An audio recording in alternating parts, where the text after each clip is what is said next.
ജീവിതത്തിൽ ഒരു പ്രാവശ്യമെങ്കിലും നിങ്ങളുടെ അടുത്തേക്ക് വരണം കേട്ടോ. എന്തായാലും വരണം. കാരണം നിങ്ങൾക്ക് ജീവിതം എന്തെന്ന് മനസ്സിലാക്കാൻ പറ്റുകയാണെങ്കിൽ എന്തായാലും ഇവിടത്തേക്ക് വരണം. ഞാനിപ്പോൾ ഉള്ളത് ഇത് കറക്റ്റ് സ്ഥലം എവിടെ പറഞ്ഞു? ഞങ്ങളെ ഈ സ്ഥാപനത്തിൻ്റെ പേര് ന്യൂ മലബാർ പുനരധിവാസ കേന്ദ്രം ചാരിറ്റബിൾ ട്രസ്റ്റ് എന്നാണ്. കാസർഗോഡ് ജില്ലയിലെ മടിക്കൈ ഗ്രാമപഞ്ചായത്തിലെ മലപ്പച്ചേരി എന്ന സ്ഥലത്താണ് ഈ സ്ഥാപനം പ്രവർത്തിക്കുന്നത്. ആദ്യകാലങ്ങളിൽ ബേക്കലം പള്ളിക്കരയിലുള്ള പെരിയ റോഡ് ജംഗ്ഷനിൽ ഒരു വാടക കെട്ടിടത്തിലായിരുന്നു ഈ സ്ഥാപനത്തിൻ്റെ ആദ്യ നാളുകൾ. പിന്നീട് 10 വർഷത്തിന് ശേഷം ആണ് മടിക്കൈ ഗ്രാമപഞ്ചായത്തിലെ മലപ്പച്ചേരിയിലേക്ക് ഞങ്ങൾ ഷിഫ്റ്റായത്. ഇപ്പം 120ഓളം അച്ഛനമ്മമാരാണ് ഈ സ്ഥാപനത്തിൽ കഴിയുന്നത്. പലതരത്തിലുള്ള ആളുകളുണ്ട്. വേദനാജനകമായ അവസ്ഥയിൽ കൂടെ കടന്നു പോകുന്ന ഓരോരുത്തരെയും ജീവിതത്തിൽ നമ്മൾക്കാവുന്ന വിധത്തിൽ എന്തെങ്കിലുമൊക്കെ ചെയ്യുക അവർക്ക് വേണ്ടി എന്നുള്ളൊരു ചിന്താഗതിൻ്റെ പുറത്താണ് എൻ്റെ പപ്പ 75% വികലാംഗനായ MM ചാക്കോ എന്ന എൻ്റെ പപ്പയാണ് ഈ സ്ഥാപനത്തിൻ്റെ ഫൗണ്ടർ. പപ്പ മരിച്ചുപോയി. 3 വർഷം കഴിഞ്ഞു പപ്പ ഞങ്ങളിൽ നിന്ന് വേർപെട്ട് പോയിട്ട്. ഇപ്പം ഞങ്ങളുടെ അമ്മ പ്രിയപ്പെട്ട ഷീല ചാക്കോ എന്ന എൻ്റെ അമ്മയാണ് ഈ സ്ഥാപനത്തിൻ്റെ ചെയർപേഴ്സൺ. അപ്പോൾ ഞങ്ങൾ 2 മക്കളുണ്ട്. എൻ്റെ പേര് സുസ്മിത, എനിക്കൊരു സഹോദരനും കൂടി ഉണ്ട്, അവൻ്റെ പേര് മനു. ഒപ്പം ഒത്തിരി സ്റ്റാഫുകളുണ്ട്, ഇവർക്ക് ശുശ്രൂഷിക്കേണ്ടവരുണ്ട്, കെയർ ടേക്കർമാരുണ്ട്, നഴ്സുമാരുണ്ട്. ഒപ്പം 120ഓളം അടങ്ങുന്ന ഞങ്ങളുടെ കുടുംബാംഗങ്ങളുമായി ആയിട്ടാണ് ഈ സ്ഥാപനം പ്രവർത്തിക്കുന്നത്. 1.5 മിനിറ്റിൻ്റെ ഒരു റീലിൽ ഒതുങ്ങുന്നതല്ല ഈ വീഡിയോ. കുറച്ച് ഞാൻ ലെങ്തി ആയിട്ട് ചെയ്യുന്നുണ്ട്. കാരണം ഒരുപാട് പറയാനുണ്ടെങ്കിലും അതിൻ്റെ ചെറിയൊരു ഭാഗം മാത്രം പറയുന്നെങ്കിൽ തന്നെ അത്രയും സമയം എനിക്ക് പോരാ. കുറച്ച് ദിവസം മുമ്പ് ഞാൻ നിങ്ങളോടൊരു ചലഞ്ചിൻ്റെ കാര്യം പറഞ്ഞിരുന്നു, ഒരു മുട്ടായി ചലഞ്ചിൻ്റെ. അപ്പോൾ ആ ഒരു മുട്ടായി ചലഞ്ചിൻ്റെ ഒരു മുട്ടായും കൂടെ വാങ്ങിയിട്ടാണ് ഞാൻ വന്നത്. പക്ഷേ ഈ ഒരു പാക്കറ്റിൽ 100 മുട്ടായി ഉള്ളൂ. പക്ഷേ ഇവിടെ എത്തിനാന്ന് പറഞ്ഞാൽ ഇവിടെ അതിൽ കൂടുതൽ ആൾക്കാരുണ്ട് എന്നുള്ളത്. എനിക്ക് ഈ മുട്ടായി അല്ല ഇപ്പോൾ ഇവിടെ ആവശ്യം. എൻ്റെ ഈ വീഡിയോ കാണുന്ന സമയത്ത് നിങ്ങൾക്ക് മനസ്സിലാവും നമ്മളെല്ലാം എത്രത്തോളം സന്തോഷത്തിലാണ് ജീവിക്കുന്നത്. നമ്മളെ ഉപ്പയായാലും ഉമ്മയായാലും അച്ഛനമ്മമാർ അല്ലെങ്കിൽ സഹോദരങ്ങളെല്ലാം നമ്മൾ വീട്ടിൽ എത്രത്തോളം സന്തോഷത്തോടെ ജീവിക്കുന്നത്. അവരില്ലാത്തൊരവസ്ഥ, അല്ലെങ്കിൽ മക്കളില്ലെങ്കിൽ, അതായത് നമ്മളില്ലെങ്കിൽ നമ്മളെ പാരൻസിൻ്റെ അവസ്ഥ എന്തായിരിക്കും എന്നുള്ളത് ഇവിടെ വന്ന് കണ്ട് തന്നെ അറിയേണ്ട ഒരവസ്ഥയാണ് കേട്ടോ. കാരണം ഇവരത്രത്തോളം നന്നായിട്ട് നോക്കുന്നുണ്ടെങ്കിലും നമ്മൾ സ്വന്തം വിട്ട് അല്ലെങ്കിൽ സ്വന്തം മക്കൾ ഫാമിലീസിനെല്ലാം വിട്ട് നിൽക്കുന്ന ഒരു സംഭവം വല്ലാത്തൊരു കാഴ്ച തന്നെയാണ്. കാരണം നമ്മൾക്ക് നമ്മൾ തന്നെ ഉണ്ടാവും എന്നുള്ളൊരു ചിന്ത എന്തായാലും നമുക്കിവിടെ വന്നിട്ട് തോന്നും. നമ്മളൊന്നും ലൈഫൊന്നും അല്ല എന്നുള്ളൊരു ചിന്ത നമുക്കിവിടെ തോന്നും. ഒരുപാട് ആൾക്കാർ ഈ ബർത്ത്ഡേ ആയാലും കല്യാണം ആയാലും ഇനി എന്ത് പ്രോഗ്രാം ആയാലും ഒരുപാട് പണം ചെലവഴിച്ചിട്ട് പല സെലിബ്രേഷൻസും നടത്തുന്നുണ്ട്. നിങ്ങളെ സെലിബ്രേഷൻസ് നമുക്ക് ഇവരോടൊപ്പം ഇവിടെ നടത്തി കഴിഞ്ഞാൽ നിങ്ങളെ എന്താ പറയുക, ഏറ്റവും മഹത്തായിട്ടുള്ളൊരു സെലിബ്രേഷൻ തന്നെ ആയിരിക്കും ഉണ്ടാകട്ടോ. ഇവിടെ ഇപ്പോഴും ഇതിൻ്റെ ബിൽഡിങ് കാര്യങ്ങൾ, ബെഡിൻ്റെ ആവശ്യം, മറ്റു കുറേ ഒരു ആവശ്യങ്ങൾക്ക് ഇവർക്കുണ്ട്. ഞാനിവരെ ആവശ്യങ്ങൾ പറഞ്ഞിട്ട് വന്നതൊന്നുമല്ല. ഞാനിങ്ങനെ ഈ ഒരു മുട്ടായും കൊണ്ട് ഇവിടെ വന്നിട്ടാകുമ്പം ഇവിടുത്തെ കണ്ടിട്ട് ഇവിടുത്തെ അവസ്ഥ മനസ്സിലാക്കിയിട്ടാണ്. കാരണം നമ്മളെ തൊട്ടടുത്താണ്, നമ്മളെ തൊട്ടടുത്ത് ഇങ്ങനെ ഒരു സ്ഥാപനം ഉള്ളത് നമ്മൾക്കൊന്നും അറിയില്ല എന്ന് പറഞ്ഞാൽ ഭയങ്കര എന്താ പറയുക, ബേജാറ് തന്നെയാണ്. കാരണം എത്രയോ ആൾക്കാർ ഇപ്പോഴും അറിയാത്ത ആൾക്കാരുണ്ട്. നമ്മളെ നാട്ടിലത്തെ ആൾക്കാരുണ്ട്, നമ്മളെ നാട്ടുകാരുണ്ട്, നമ്മളെ അയൽ നാട്ടുകാരുണ്ട്, പിന്നെ അയൽ സംസ്ഥാനക്കാരുണ്ട്. എല്ലാവരും സ്വന്തം വീടൊക്കെ നോക്കുന്നുണ്ട് അല്ലേ? എല്ലാവരും എങ്ങനെ ഇവിടെ എത്തിച്ചേരുന്ന ഓരോ ആൾക്കാർ പോലീസ് മുഖാന്തരം എത്തിച്ചേരുന്നവരുണ്ട്, നാട്ടുകാര്, സന്നദ്ധ സംഘടനകളൊക്കെ ഇടപെട്ട് ഇവിടെ എത്തിച്ചേരും. ഞാനൊന്ന് ചോദിക്കട്ടെ, ഈ വീട്ടുകാർ കൊണ്ട് വിടുന്ന ആൾക്കാരുണ്ടോ? വീട്ടുകാർ കൊണ്ടുവിടുന്ന ആൾക്കാരെന്ന് പറഞ്ഞാൽ മക്കളകന്ന ബന്ധുവാന്നും പറഞ്ഞ് കൊണ്ടുവരുന്ന കേസുകളൊക്കെ ഉണ്ട്. പക്ഷെ അങ്ങനെ സപ്പോർട്ട് ചെയ്യുന്നത് വളരെ നല്ല പ്രവണതയല്ല. അതുകൊണ്ട് പരമാവധി ഞങ്ങൾ അത് ഒഴിവാക്കാൻ നോക്കും. പക്ഷെ അപ്പോഴും ഒരു ചോദ്യമുണ്ട്, മക്കള് അവരെ നോക്കുവോ എന്നുള്ളൊരു ചോദ്യം അവിടെയും ഉണ്ട്. അപ്പം ഞങ്ങൾ അതിനെക്കുറിച്ച് എൻക്വയറി ചെയ്യും, അന്വേഷിക്കും. അന്വേഷിച്ചതിന് ശേഷം ഇപ്പം ചില കേസുകളിലൊക്കെ വാർഡ് മെമ്പർമാരോടൊക്കെ ചോദിച്ചു കഴിഞ്ഞാലോ അയൽവാസികളോട് ചോദിച്ചു കഴിഞ്ഞാലോ ഒക്കെ അവരുടെ യാഥാർത്ഥ്യങ്ങളൊക്കെ നമുക്ക് മനസ്സിലാവും. അതിൻ്റെ അടിസ്ഥാനത്തിൽ അവരെ മക്കളുടെ കീഴിൽ അവർക്ക് നിൽക്കാനാവില്ല, അവർക്കൊരു സപ്പോർട്ട് ഞങ്ങളത് വേണം, എന്നാൽ മാത്രമേ അവർക്കൊരു ആശ്രയം ആരെങ്കിലും ഒക്കെ വേണ്ടേ. അതാണ് ചോദ്യം. ആരെങ്കിലും ഒക്കെ വേണമെങ്കിൽ മക്കളുണ്ടായി എന്നതുകൊണ്ട് ഈ മക്കളിവിടെ കൊണ്ടുവിടുന്ന സമയത്ത് അവർ ഫിനാൻഷ്യലായിട്ട് എന്തെങ്കിലും മന്ത്ലി അങ്ങനെ ഹെൽപ്പ് കാര്യങ്ങൾ ചെയ്യുന്നുണ്ടോ? അങ്ങനെയൊക്കെ എൻ്റെ ഒരു അഭിപ്രായത്തിൽ ഞാൻ മനസ്സിലാക്കിയെടുത്തോളം കാതിലൊരു കടുക്കനുണ്ടെങ്കിൽ അതടക്കം മൂരി അവരെയും കൊണ്ട് പണിയെടുപ്പിക്കാൻ പറ്റുന്നതിൻ്റെ പരമാവധിയിൽ അവരെ കൊണ്ട് പണിയെടുപ്പിച്ച് അവരുടെ ആ ഒരു മാൻ പവറൊക്കെ നഷ്ടപ്പെടുന്ന ഒരു സാഹചര്യം ഉണ്ടല്ലോ. ആ ഒരു സാഹചര്യത്തിലാണ് ഭൂരിഭാഗം ആൾക്കാരും ഇവിടെ എത്തിപ്പെടുന്നത്.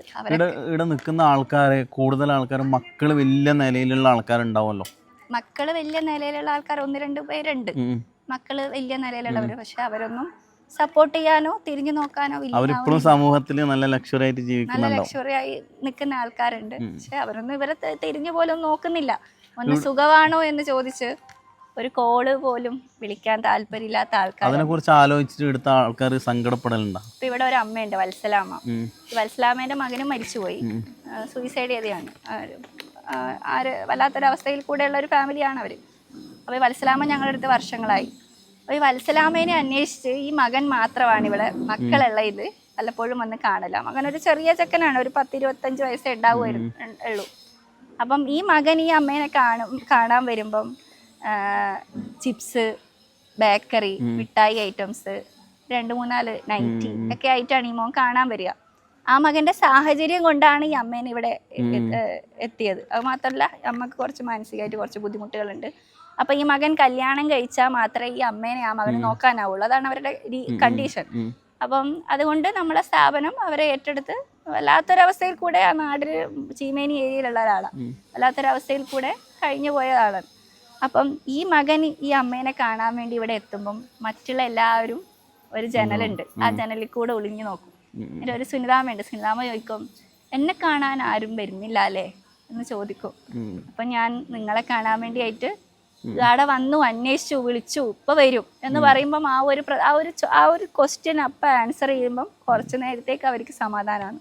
ആരെങ്കിലുമൊക്കെ ഇപ്പം ഓരോരുത്തരും കടന്നു വന്ന് ഇവരോട് സുഖമാണോ, ഭക്ഷണം കഴിച്ചോ എന്നൊക്കെ ചോദിക്കുന്നത് ഓരോരുത്തരും ലൈഫിൽ ഇവരെ ഓരോരുത്തരെ സംബന്ധിച്ചിടത്തോളം അതൊരു വലിയ കാര്യമാണ്.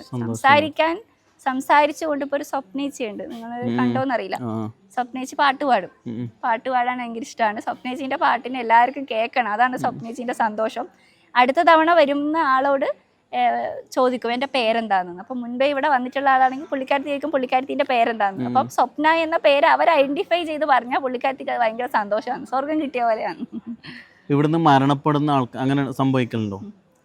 ഇവിടുന്ന് ജീവിതത്തിന്റെ ഏറ്റവും അവസാനത്തെ നിമിഷങ്ങളിലും സ്റ്റേജുകളിലുമാണ് നമ്മളെ പോലെയുള്ള സ്ഥാപനങ്ങളെ ഏറ്റെടുക്കുക ഓരോരുത്തർ. അപ്പം മരണപ്പെടുന്ന സമയത്ത് ഒന്നാണെങ്കിൽ അവരുടെ മത ആചാരപ്രകാരമാണ് നമ്മൾ അടക്കം ചെയ്യുക. ഹൈന്ദവരാണെങ്കിൽ ആദ്യം ബന്ധുക്കളുണ്ടെങ്കിൽ ബന്ധുക്കളോട് ചോദിക്കും. ബന്ധുക്കൾ ബോഡി ഏറ്റെടുക്കാൻ വില്ലിങ് ആവുന്നവരുണ്ട്, ബോഡി ഏറ്റെടുക്കാൻ വില്ലിങ് ആവാത്തവരുണ്ട്. അവർക്കൊരു ബാധ്യത പോലെയൊക്കെ ഉള്ള പലരും ഉണ്ട്. അപ്പം നമ്മളെ ബന്ധുക്കളോട് ചോദിക്കും. ഒപ്പം അവരെ കൊണ്ടുവന്നാക്കിയത് ആരാണോ, ഇപ്പോൾ വാർഡ് മെമ്പർമാരുണ്ടാവും, പോലീസ് മുഖാന്തരമായിരിക്കും വന്നിരിക്കുന്നത്, അവരോടൊക്കെ ആദ്യം അവരെയാണ് വിവരം അറിയിക്കുക. അതിൻ്റെ അടിസ്ഥാനത്തിൽ ഇപ്പം നമ്മളെ സ്ഥാപനം തന്നെ നേരിട്ട് ഏറ്റെടുത്ത് നടത്തേണ്ട കാര്യങ്ങളാണെങ്കിൽ മത ആചാരപ്രകാരമാണ് അടക്കുക. ഇപ്പോൾ ഹൈന്ദവരാണെങ്കിൽ പൊതു ശ്മശാനമുണ്ട്, അവിടെയാണ് നമ്മൾ അടക്കുക. പിന്നെ ക്രൈസ്തവരാണെങ്കിൽ നമുക്ക് അടുക്കത്തൊരു പള്ളിയുണ്ട്. പിന്നെ അല്ലെങ്കിൽ ഇവർ ഏതെങ്കിലുമൊക്കെ പള്ളികളിലൊക്കെ ഇടവക ഉണ്ടാവും, അതൊക്കെ നമ്മൾ മുൻപേ നോട്ട് ചെയ്ത് വെക്കും. അങ്ങനെ നമ്മൾ ചെയ്യും. പിന്നെ മുസ്ലിം സഹോദരങ്ങളാണെങ്കിൽ നമുക്ക് മാലിക് ദീനാർ ഐക്യവേദി അവർ വന്ന് കൊണ്ടുപോകും. അപ്പോൾ ഇവിടുത്തെ മെയിനായിട്ട് ഇപ്പോൾ ഇൻകം സോഴ്സ് എന്ന് പറയാൻ വേണ്ടിയിട്ട് എന്താ ഉണ്ടാവുള്ളത്? ആരെങ്കിലുമൊക്കെ ഒരു നേരത്തെ ഭക്ഷണമോ മരുന്നോ വസ്ത്രമോ ഒക്കെ ഇവിടെയുള്ള എൻ്റെ അച്ഛനമ്മമാരെ ഓർത്ത് വന്ന് കണ്ട് അവർക്ക് വേണ്ടതൊക്കെ ഓരോന്ന് കൊടുക്കുന്നത് കൊണ്ടാണ് ഓരോ ദിവസവും മുന്നോട്ട് പോകുന്നത്. ഞങ്ങൾ ഈ സ്ഥാപനം തുടങ്ങിയിട്ട് 20 വർഷമായി. എൻ്റെ പപ്പ ഉള്ളപ്പോൾ പപ്പ തുടങ്ങിയിട്ട് 20 വർഷമായി. ഈ 20 വർഷം കൊണ്ട് ഞങ്ങൾക്ക് വെക്കാൻ അരിയില്ലാത്ത സമയങ്ങൾ ഉണ്ടാവലുണ്ട്.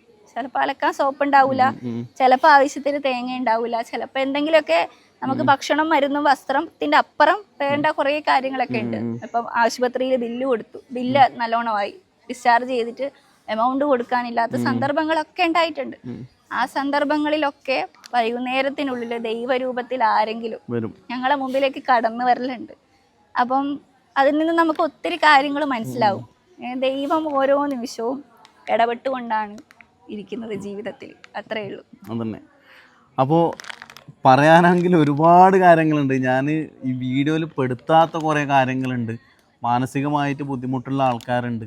അപ്പം ഇവിടെ വന്നു കഴിഞ്ഞാൽ നിങ്ങളെ കണ്ണുകൾ എന്തായാലും നിറയുന്നുള്ളത് ഉറപ്പാണ്. നിങ്ങൾ നിങ്ങളെ മക്കളെയും കൊണ്ട് വരണം. അതായത് മക്കളുള്ളവരാണെങ്കിൽ മക്കളെയും കൊണ്ട് എന്തായാലും വരണം.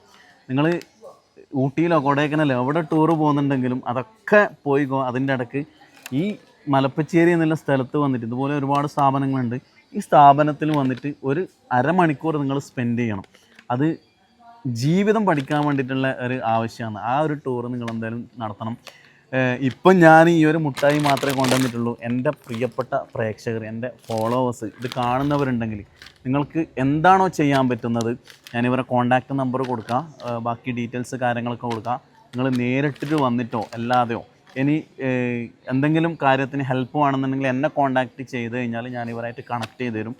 അപ്പം നിങ്ങൾ പറ്റുന്ന രീതിയിൽ എന്താ പറയുക, ഇവർ പറയുന്നത് ഒരു തേങ്ങയാണെങ്കിൽ ഒരു തേങ്ങ അതും എന്താ പറയുക ഇവിടെ സ്വീകരിക്കും, അതും ആവശ്യമാണ്. ഇപ്പം പുതിയ ബ്ലോക്ക് കാര്യങ്ങളെല്ലാം വരുന്നുണ്ട്. അപ്പോൾ അതിന് അമ്മമാരിപ്പം നിലത്ത് കിടക്കുന്ന ഒരവസ്ഥയുണ്ട്. അപ്പോൾ അതൊക്കെ ഒന്ന് മാറ്റിയെടുക്കേണ്ടതുണ്ട്. നമ്മൾ തന്നെയാണ് ഇവരൊക്കെ ഒന്ന് സപ്പോർട്ട് ചെയ്യേണ്ടത്. അപ്പം ഞാൻ ഒരുപാട് സ്ഥലത്തിൻ്റെ വീഡിയോ കാണിക്കുന്നുണ്ട്. നിങ്ങൾക്ക് ടൂറിസ്റ്റ് ചായ കുടിക്കേണ്ട സ്ഥലം, അല്ലെങ്കിൽ നിങ്ങൾക്ക് ഇറങ്ങേണ്ട സ്ഥലം, നല്ല നല്ല ഹോട്ടൽസ്, ഇതൊക്കെ ഞാൻ ചെയ്തിട്ടുണ്ട്. ആദ്യമായിട്ടാണ് ഞാൻ ഇങ്ങനെ ഒരു സ്ഥാപനത്തിന് ചെയ്യുന്നത്. നിങ്ങൾ അവിടെ എല്ലാം എൻ്റെ വീഡിയോ കണ്ടിട്ട് പോലുണ്ട്. അപ്പം ഈ ഒരു സ്ഥാപനത്തിലേക്ക് നിങ്ങൾ വന്നു കഴിഞ്ഞാൽ ഇവർക്കൊരു സന്തോഷമാണ്. അപ്പം എന്തായാലും ബാക്കി ഡീറ്റെയിൽസ് കാര്യങ്ങളൊക്കെ ഞാൻ നിങ്ങൾക്ക് അറിയിക്കാം. എന്തായാലും ഈ ഒരു മുട്ടായിയിൽ ഇപ്പം 100 എണ്ണം മാത്രമേ ഉണ്ടാവുള്ളൂ എനിക്ക് തോന്നുന്നത്. അപ്പം ബാക്കിയുള്ള മുട്ടായി ഞാൻ എന്തായാലും എത്തിക്കും. എൻ്റെ പ്രേക്ഷകർ എൻ്റെ പുറകിൽ ബാക്കി മുട്ടായി എത്തിക്കുകയും ചെയ്യും കേട്ടോ. Thank you.